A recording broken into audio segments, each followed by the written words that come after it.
Guys, we're back at the CC Expo 2021 here at London Excel, and I'm delighted to be joined by Simon Black from Awaken. Simon, thank you for joining the Iris Pod. Yeah, no, thank you very much for inviting me as well. How's the Expo been so far for you? It's been really good. To be honest, it's been 2 years since we actually did one of these. So Yes. to get out and get in front of people again is amazing. Yeah, it feels really good. It feels like everybody's carrying that energy of, wow, I can interact with people that are not just in my inner circle and the world's awakening again. No, tell me about it. And it's been an amazing 2 years because we've done some really fantastic things remotely, but just to be able to engage with our customers again face to face has been really, really good. Excellent. So for those joining the Iris Pod, tell us a little bit about Awaken and your role at the company. Yeah, so Awaken Intelligence, I'm the CEO of the company. I came on board 3.5 years ago, and we provide technology just for the contact center market. So we do conversational analytics. So if you think any voice call, text, web chat, anything like that, we can listen to that message. We then understand it. So we've got an analytics tool. So listen, understand, and then we can guide the agent exactly on the customer journey they need to guide that customer on. So it's a listen, understand, guide technology platform. Not to make this a conversation about COVID, I always say that, but I'm really intrigued by how this industry and all industries really pivoted and made sense of that moment 18 months or so ago when we were plunged into lockdown. How did you capitalize on that as an opportunity rather than as a threat for the business? Yeah, so we did some wacky things. So if I talk about the company itself, when we first went into lockdown, the sales performance really struggled. The sales team were working from home, they didn't like it. So we rented a country manor down in Sussex, and the whole sales team came down and stayed during the week so they could have that engagement. And we basically had that country manor for a year. And actually, the guys loved it. So did something very different there. That's brilliant. Oh my gosh, that's fantastic. So that we just tried to do things really differently.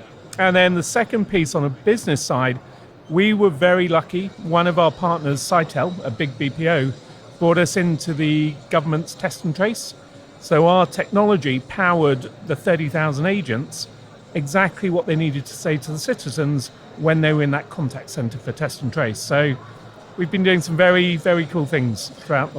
That's fantastic. I love the country manor idea. That just, almost like high technology and then like the lowest tech thing that you could probably, and marrying the two for performance sounds like such a great idea. It is. And if you go onto our LinkedIn page, there's a lot of videos on there with the team driving around on quad bikes. There was about 4 acres of land.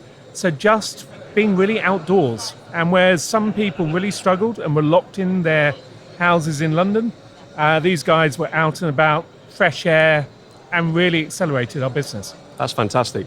In terms of how other businesses, I was speaking to Stephen Yap yesterday, he was talking about transformation, Stephen Yap from the Call Center Management Association. He was talking about how this industry is really kind of lagged behind in terms of its pursuit of transformation. It's almost been stuck in its ways, but then it was thrust upon them to modernize and to find new ways and working models. How challenging is it to deploy AI, analytics, etc., into an industry that's maybe a bit of a laggard? It's a really interesting question. So, interestingly, we spoke to one retail company right at the beginning of the pandemic. Their contact center wouldn't work. It wasn't set up to work from home. So suddenly they couldn't take calls. They could only take emails, and their email systems weren't capable of dealing with the whole quantity. So they really struggled. The real interesting piece is we, through lockdown, implemented to a large outsourced insurance company, and we actually had a call last night to do a case study with them. And they said it was fascinating. They had to get all of their agents to be home-based. They had to send computers home with them. They weren't used to it, and they actually changed their telephony platform and implemented our agent guidance system. And they said, normally, that would have just been insane. But because the agent guidance system we have actually guided the agents, and you don't need training, it's almost like using an Apple phone. It's so easy to use it. they were able to implement all of their agents, all working from home, without the support of a supervisor behind their shoulder. So I think we've actually enabled some of these companies that would normally struggle to actually implement technology through this pandemic. That's really interesting. I think it's forced people's hand, hasn't it? And I think the other really interesting thing for me has been how, this idea that you can see your team I know they're working, happy team, and that release of that control because they had to. And actually maybe it's made companies realize that it isn't so scary to have your team out there and maybe in, a hybrid environment. I do agree. I think the only challenge I've really seen is with our customers and our own team is how you really analyze the agent or your employees' well-being, because it's really tough. If you're not seeing them the whole time, you don't know if they've had really tough calls. You don't know when they've been sitting at home how they're actually feeling. I think when we first went into lockdown, we used to have these Friday quizzes, virtual quizzes. We used to check in with them every day, which in the first 3 months, 5 months, actually worked really well. But then there was fatigue on doing loads of Zoom calls and Teams calls. So then they didn't want to do that. So I think we had to be quite creative, and our customers had to be quite creative how to engage with your agents and your employees to make sure they're still fit, healthy, and actually still enjoying what they're doing. I think it's a really good point. We spoke yesterday to the team at Wellity, and they were making this really key point about employee well-being. I think not because of COVID, but generally, I think companies have started to really face into staff well-being and not just a checkbox exercise, actually going into the real things that will make a difference. Another conversation I had yesterday, which connects to that, was about that customer service call where the customer's very angry and they're speaking to this person, they don't know them personally, but they're channeling their anger there. Instead of that being in an office where that person can then walk out and that's the end of it, you've invaded their home. Yeah, it's a really interesting dynamic. It really is. And one of our technologies, the voice analytics, we can actually analyze over a time period the agent emotion. So we can then track it and show that if an agent's emotion is getting more negative over a week, a month, for example, and you hit the nail on the head. If they're in the contact center, someone can go up to them and see they're struggling, put an arm around their shoulder and support them. You can't do that at home, and they can't escape when they're at home. So actually seeing the agents that are struggling, so you can then take them off the phone, give them more support, give them more training, maybe move them to a different business line that is not quite as challenging as customer complaints. These are the things you can do if you know that they're struggling. And if you have a platform that can analyze that sentiment analysis and so forth. So tell us a little bit more about where that world is going and connect your platform to it. How can we utilize data from those contacts to ultimately improve the customer experience, but also the employee experience? Yeah, it's really interesting. So most contact centers, if they're not using automatic listening of calls, they probably only analyze between 1% and 5% of their calls. Because it's a manual process. It's a manual process, someone listening to the calls. Now, we can analyze 100%. So we know if the customer experience is bad, if the customer's always being put on hold, if the agent's always going, sorry, let me just go away and check something, or sorry, I don't know the information. So we can tell that customer experience. Is that something that businesses are understanding en masse yet, or is it still something that you're having to really explain and prove the ROI in tough terms? When we came into this 3.5 years ago, 4 years ago, we were still explaining a lot about it. I would say we are now at the point where customers really understand it and they are wanting to do something about it. And same with your technology. Analytics is only great if the quality of the calls is really good.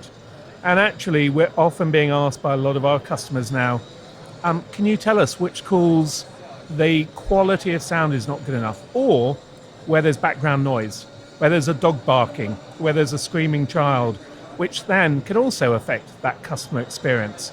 So we're being asked to spot that which then would feed into having a technology to clear up those calls as well. Yeah, I mean, that's why we built Iris Clarity. We can see that. Have you had a go on the F1 sim yet? Not yet. That is looking very cool. You need to have a go. You need to beat 1 minute 12 today, which is the top score. I think 1 minute 12 is going to tumble. That's going to go because 1:11 was the best time yesterday. And I can see a few people having a second go today. So I think we're going to see some serious times today.